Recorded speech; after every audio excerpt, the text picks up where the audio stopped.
Je m'appelle Tiziano Locci, je suis un réalisateur de documentaires italien. J'habite entre Rome et la Sicile. Je suis en Corse, en résidence, pour développer un projet de film documentaire dans le cadre du nouveau Grand Tour.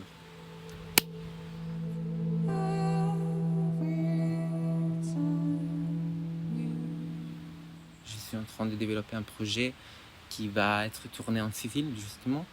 Et c'est un projet de film documentaire sur une région de la Sicile orientale dont le territoire est exploité pour satisfaire les exigences de la production massive de produits agroalimentaires.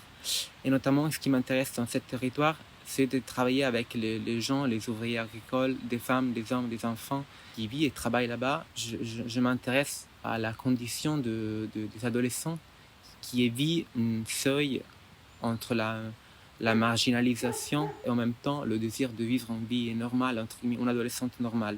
Je suis en train d'écrire un atelier de cinéma participatif que j'aimerais réaliser avec ces adolescentes pour leur donner en fait les outils pour se raconter leur propre histoire dans un contexte où la narration est plutôt dans la main de médias qui toujours font un travail de spectacularisation et dramatisation de leur histoire, alors que ce qui m'intéresse, c'est plutôt de partir de leur point de vue sur cet endroit.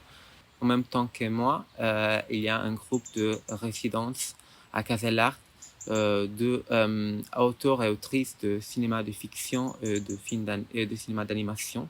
L'animation, c'était un peu un monde à découvrir. Chaque soirée, on a eu la chance de regarder beaucoup de courts-métrages qui étaient aussi produits et réalisés par les autres auteurs et autrices. Mais ça m'a donné quand même envie de penser aussi que le documentaire que je suis en train d'écrire pourrait être aussi un travail sur l'animation.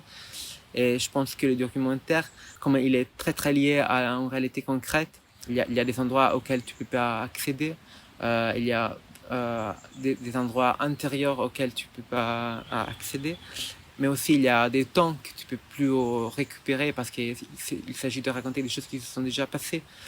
Et, et bah là, ici, je me prends du temps pour réfléchir aussi à des parcours, à des trajectoires un peu plus fantastiques qui impliquent à la fois l'usage des images réelles et d'animation.